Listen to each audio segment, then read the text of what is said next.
प्रिय साथियों नमस्कार। हमारी YouTube चैनल में आपका स्वागत है। इन दिनों हम आपकी सेवा में भारत के सबसे बड़े जनसमूह अन्य पिछड़ा वर्गों के विषय में एक वीडियो सीरीज प्रस्तुत कर रहे हैं। इस वीडियो सीरीज के ऐतिहासिक महत्व एवं प्रासंगिकता के विषय में हमने प्रथम एपिसोड में बताया है। इस वीडियो सीरीज का हमने नाम दिया है अन्य पिछड़ी जातियों की समस्याओं के मूल कारण तथा उनके निदान के उपाय। क्योंकि वीडियो सीरीज की जो विषय वस्तु है पूर्णतः तकनीकी स्वरूप की है अतः कम से कम समय में अधिक से अधिक तथ्यों को हम आपके सामने रख सकें, इसके लिए हमने एक आलेख तैयार किया है जिसे हम पढ़कर आपकी सेवा में प्रस्तुत करते हैं। निवेदन है कि कृपया हमारे प्रस्तुतिकरण की गुणवत्ता पर ध्यान नहीं देते हुए इसकी विषय वस्तु की गहराई पर ध्यान देने का कष्ट करेंगे। वीडियो सीरीज का नवा एपिसोड आपकी सेवा में इस प्रकार से प्रस्तुत है। साथियों, पिछले एपिसोड में हमने यह सिद्ध किया था कि भारत के कृषि क्षेत्र एवं औद्योगिक क्षेत्र, व्यापारिक क्षेत्र में अन्य पिछड़ा वर्ग का सर्वाधिक महत्व है। इस एपिसोड में हम यह बताएंगे कि उनकी राजनीतिक और प्रशासनिक क्षेत्र में क्या दुर्दशा है। हमने वीडियो सीरीज का ये उपशीर्षक दिया है राजनीतिक सामाजिक जीवन में अन्य पिछड़ा वर्ग की दुर्दशा। मंडल कमीशन रिपोर्ट में अन्य पिछड़ा वर्गों की दुर्दशा लाचारी का बड़ा ही मार्मिक विवरण है। इसी रिपोर्ट के आधार पर हम सारांश में एक तालिका के माध्यम से कुछ चौंकाने वाले तथ्य या आंकड़े प्रस्तुत करते हैं। इस तालिका को आप स्क्रीन पर देख सकते हैं। इस तालिका के संबंध में इस तरह से वर्णन किया जा सकता है। आंकड़ों से ज्ञात होता है कि उच्च जातीय सवर्ण, ब्राह्मण, क्षत्रिय, बनिया और शूद्र अर्थात कायस्थ मात्र 13.42% ही हैं, किंतु राजनीतिक क्षेत्र में 66.5%, शिक्षा में 77%, नौकरियों में 87%, व्यापार में 97%, भूमि स्वामित्व में 94% के विशालतम भाग पर कब्जा किए हुए हैं। दूसरी ओर देश के 86.5% बहुसंख्यक मेहनतकश लोगों के पास मात्र राजनीति में 33.6%, शिक्षा में 23%, नौकरियों में 13%, व्यापार में 3% और भूमि स्वामित्व में 6% अंश ही है। ये आंकड़े 1990 की स्थिति में हैं। आज तो स्थिति और भी ज़्यादा खराब हो गई है। न्यायालयों, मंत्रालयों, केंद्रीय सचिवालयों, विश्वविद्यालयों में तो आज ओबीसी शून्य के बराबर हैं। कथाकथित विश्व के सबसे महान एवं जीवित लोकतंत्र की इस हास्यास्पद स्थिति के लिए कौन जिम्मेवार है? यह उल्टी गंगा क्यों बह रही है? क्या उच्च जाति शासक वर्ग इसके लिए जिम्मेवार है? कदापि नहीं। विश्व का सारा शासक वर्ग ऐसा ही करता है और करता आया है। ऐसा करना उसका गुणधर्म है, उसका नेचुरल इंस्टिंक्ट है। इसके लिए उसका कोई दोष नहीं है। दोष तो हमारा, विशेषकर अन्य पिछड़ी जाति का है, जिसने कि अपनी बुद्धि और सोच को इस शासक वर्ग के रेफ्रिजरेटर में गिरवी रख दी है। दूसरे शब्दों में हम कह सकते हैं कि वो सांस्कृतिक, आध्यात्मिक और धार्मिक रूप से भारत का जो विशालतम अन्य पिछड़ा वर्ग है, चंद सवर्णों विशेषकर ब्राह्मणों के सांस्कृतिक नियंत्रण में है। अगला बिंदु, संसदीय प्रणाली में संख्या, हेड काउंट का महत्व। जैसा कि हम सभी जानते हैं कि किसी भी अच्छे लोकतंत्र की मौलिक विशेषताएं ये होती हैं कि उसमें देश के प्रत्येक जनखंड, सोशल डिविजन्स का समानुपातिक प्रतिनिधित्व हो और वो देश के विकास में सबको बराबरी का मौका देता हो तथा देश के संसाधनों के भोग उपभोग को भी समानुपातिक तरीके से सुनिश्चित करता हो। भारतीय संविधान में इन सब मौलिक सिद्धांतों की गारंटी दी गई है। एक अच्छी लोकतांत्रिक शासन प्रशासन प्रणाली में जो विशेषताएं होती हैं उन्हें हम इन लोकोक्तियों मैगजिम के माध्यम से व्यक्त कर सकते हैं। पहली लोकोक्ति, एक मत एक मूल्य पद्धति, one vote one value system. दूसरी उक्ति, बहुमत ही सत्ता शक्ति है, मेजॉरिटी इज द अथॉरिटी। तीसरी लोकोक्ति, 51 बराबर 100, 49 बराबर 0। इन तीनों लोकोक्तियों के अनुसार देश का सबसे बड़ा वर्ग अन्य पिछड़ा वर्ग 52%, जो कि स्वयं ही एक स्पष्ट बहुमत क्लियर मेजॉरिटी है के हाथ में सत्ता शक्ति होने चाहिए थी। इस वर्ग के आर्थिक महत्व का हम इस वीडियो सीरीज के 8वें भाग में वर्णन कर चुके हैं। यक्ष प्रश्न यह है कि इस सबसे बड़े एवं महत्वपूर्ण वर्ग के हाथ में सत्ता शक्ति क्यों नहीं है।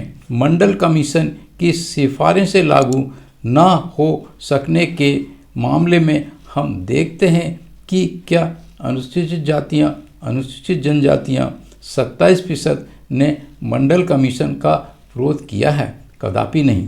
क्या धार्मिक अल्पसंख्यकों को 11% ने मंडल कमीशन का विरोध किया है? कदापि नहीं। तो फिर क्या कारण है कि इस विशालकाय 85% से भी अधिक बहुमत मेजॉरिटी यानी कि सत्ता शक्ति अथॉरिटी को सूक्ष्मतम अल्पसंख्यक अर्थात गैर सत्ता शक्ति tiny minority that is non authority के समक्ष घुटने टेक कर और हाथ जोड़कर मंडल कमीशन की भीख मांगना पड़ रहा है। यानी कि दाता मालिक ही उल्टे भिखारी से भीख मांग रहा है। उपरोक्त तीनों लोकतांत्रिक सिद्धांतों के अनुसार जो हमने कहावतों के रूप में कही हैं, मेजॉरिटी अर्थात अन्य पिछड़ा वर्ग ने अपनी बुद्धि को सोचने की शक्ति को शासक वर्ग के रेफ्रिजरेटर में गिरवी रख दिया है, अपना नेतृत्व उसे सौंप दिया है। अन्य पिछड़ा वर्ग अपना इतिहास व संस्कृति को खो बैठा है, अपनी पृथक पहचान सेपरेट आइडेंटिटी स्थापित नहीं कर पाया है, अपने को अलग स्थापित नहीं कर पाया है, आत्मनिर्णय की क्षमता को खो बैठा है, उसकी अपनी निजी अवधारणाएं और सिद्धांत कंसेप्ट्स एंड द आइडियोलॉजीज नहीं हैं। डॉक्टर अंबेडकर और कार्ल मार्क्स के अनुसार वो धर्म रूपी अफीम की गोली खाकर गुलामी में ही गौरवान्वित अपने आप को समझ रहा है। अगला बिंदु, संख्या हेड काउंट का महत्व। भारतीय निर्वाचन प्रणाली में आंकड़ों का बड़ा खेल है। मतदाताओं के विभिन्न समूहों को जो अधिक से अधिक बटोर नियंत्रित कर रख सकता है उसी के हाथ में सत्ता होती है। भारत में ऐसा कुछ नहीं है जिसके आधार पर कहा जा सके कि भारत में प्रजातंत्र है, क्योंकि प्रजा के हाथ में तंत्र सत्ता नहीं है। जहाँ तक मतदाताओं के विभिन्न समूहों का प्रश्न है, अन्य पिछड़ी जातियाँ या अन्य पिछड़ा वर्ग देश का अकेला सबसे बड़ा समूह है। अतः लोकतंत्र के मूलभूत सिद्धांतों के अनुसार इसी समूह के हाथ में सत्ता होनी चाहिए। फिर क्या कारण है कि अन्य पिछड़ा वर्ग का सत्ता शक्ति के मंच पर कहीं कोई नामो निशान नहीं है? उत्तर बड़ा साफ व सरल और सीधा है। अन्य पिछड़ा वर्ग का संपूर्ण मस्तिष्क, संपूर्ण सोच विचार चंद उच्च जातीय शासक वर्गों के नियंत्रण में है और इस प्रकार वे मानसिक गुलामी के बुरी तरह से शिकार हैं। उनके इस मानसिक दिवालियेपन कि यह बदतर हालत है कि वे 2-2 = 4 की मूलभूत गणित तक को नहीं समझ जान सके हैं। जैसा कि हम सभी जानते हैं कि देश में औसतन रूप से 50 से 55% तक ही मतदान होता है। उत्तर पूर्वी राज्यों व शहरी क्षेत्रों में 80 से 85% एवं राजस्थान, मध्य प्रदेश व अन्य आंतरिक वनांचलों में 30 से 35%। अभी तक भारत में जितनी भी प्रमुख राजनीतिक पार्टियां हैं वे औसतन रूप से 30 से 35% वोटों को प्राप्त करके ही सत्ता हथियाती आई हैं, जबकि स्वयं अकेले ही अन्य पिछड़ा वर्ग देश की कुल जनसंख्या का 52% से भी अधिक का अंश बनाते हैं। यदि वे स्वयं ही संगठित हो जाएं, उनमें एक नेतृत्व एवं कैडर उत्पन्न हो जाए तो केवल उन्हीं के हाथ में सत्ता होगी। और फिर जब धार्मिक अल्पसंख्यकों, अनुसूचित जातियों, अनुसूचित जनजातियों ने कभी भी उनकी मांगों का विरोध नहीं किया, बल्कि इन वर्गों के नेताओं और फिर जब धार्मिक नेताओं और बुद्धिजीवियों ने सदैव ही अन्य पिछड़ा वर्गों को ब्राह्मणवाद तथा उच्च जातियों के चंगुल से निकालने के लिए आह्वान किया है, तरीके सुझाए हैं। अतः स्पष्ट है कि देश की कुल आबादी का 85% जनता उनके साथ है। आखिर इन मानसिक दिवालियेपन का मूल कारण क्या है? वास्तव में अन्य पिछड़ा वर्ग कुछ ऐसे कलंकों, अवधारणाओं एवं सामाजिक धार्मिक मान्यताओं से ग्रस्त बीमार है, जिसके कारण वे अपनी स्वयं की पृथक पहचान, सेपरेट आइडेंटिटी बनाने में, स्वयं को पृथक समूह, सेपरेट एंटिटी को स्थापित करने में, स्वयं की समस्याओं की जांच परख करने में, स्वयं का नेतृत्व करने में तथा एक कैडर निर्माण करने में पूर्णतः असफल रहे हैं। ब्राह्मणवादी मान्यताओं, विचारधाराओं और उच्च जातीय शासक वर्गों की मस्तिष्क नियंत्रण की कला ने असली सत्ता शक्ति धारण कर सकने वाले सबसे बड़े वर्ग जनसमूह अन्य पिछड़ी जातियों को भिखारी मंडल कमीशन की रिपोर्ट की मांग बनाकर रख दिया है। इतना ही नहीं, इन दूषित व भ्रामक ब्राह्मणवादी मानसिकता ने कि वे उच्च हैं, अपने ही खून के सगे भाइयों, अन्य अनुसूचित जातियों, अनुसूचित जनजातियों, धार्मिक अल्पसंख्यकों से दूर करके रखा है। और इस दूरी का लाभ चंद उच्च जातीय शासक वर्ग इन आपस में सगे भाइयों, पीड़ितों और सह पीड़ितों कुत्ते के पिल्लों की तरह आपस में लड़ाकर विलासता का जीवन जी रहा है। इस प्रकार एक और अन्य पिछड़ा वर्ग अपने उक्त खून के रिश्ते के सगे भाइयों से दूर है व उन्हीं के विरुद्ध मशाल व हथियार लिए खड़ा है। दूसरी ओर उच्च जातीय शासक वर्ग सवर्ण उन्हें लतियाते व दुत्कारते हैं, उनके मूलभूत मानवाधिकारों को भी नहीं देते हैं, मंडल कमीशन का हिंसात्मक विरोध करके। साथियों, अब हम कुछ निदान के विषय में आपसे चर्चा करने चाहेंगे। इसका हमने उपशीर्षक दिया है समस्या का निदान।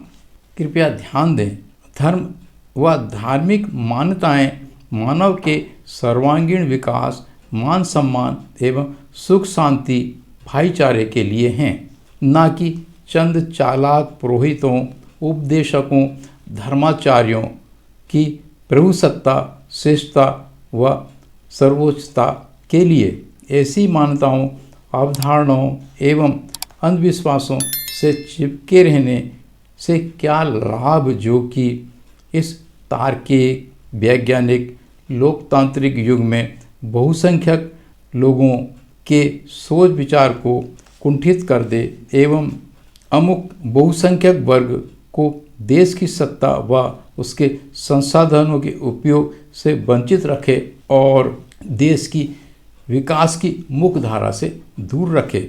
ऐसे सूक्ष्म अल्पसंख्यक उपदेशक शासक वर्ग के चंगुल में रहने व उनका स्वामित्व और प्रोहिती स्वीकारने, जजमानी करने व उसके उपदेशों को मानने से क्या लाभ जो न्यूनतम मानवाधिकार व मान सम्मान तक न दे सके। ऐसी ब्राह्मणवादी समाज व्यवस्था के अंग बने रहने से क्या लाभ जो अपने संवैधानिक मानवाधिकार की भीख मांगने पर उनका हिंसात्मक विरोध करे। इन सब बातों पर गंभीरता से सोच विचार कर समस्या का स्वयं निदान खोजना है। अतः अगले एपिसोड में हम इस पर विस्तार से चर्चा करेंगे। प्रिय साथियों, इस प्रकार हमारा इस वीडियो सीरीज़ का ये 9वां एपिसोड यहाँ समाप्त होता है। अगर आपको ऐसा प्रतीत होता है कि हम कुछ मूलभूत बातों पर विचार कर रहे हैं और आपके ज्ञान में वृद्धि कर रहे हैं, तो कृपया हमारी इस चैनल को सब्सक्राइब करने और वीडियोस लाइक करने और शेयर करने का कष्ट करें। हमारे साथ बने रहने और पूरा एपिसोड देखने के लिए बहुत बहुत धन्यवाद। नमस्कार।